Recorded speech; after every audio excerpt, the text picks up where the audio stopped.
बिस्मिल्लाहिर्रहमानिर्रहीम। अस्सलाम वालेकुम व्यूअर्स, कैसे हैं आप? उम्मीद करता हूं आप सब खैरियत से होंगे। कुछ दिन पहले मैंने एक वीडियो अपलोड की थी जिसमें दो बेवा बहनें थी, बुज़ुर्ग हैं वो, और एक बे औलाद है और एक का बेटा है लेकिन वो नाबीना है।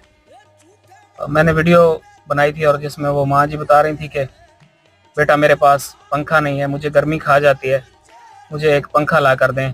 बेटा मैंने तो एक पक्का अल्लाह पाक की मदद से उस माँ जी के लिए मेरा पक्का पंखे का कोई नहीं कि बंदोबस्त हो गया है। गर्मी खा जाती है।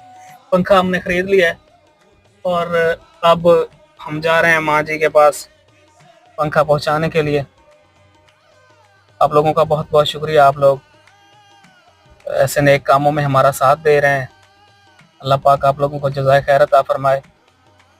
और आप लोगों से दरख्वास्त है कि आइंदा भी आप हमारा साथ जारी रखें ताकि मुस्तहिक लोगों की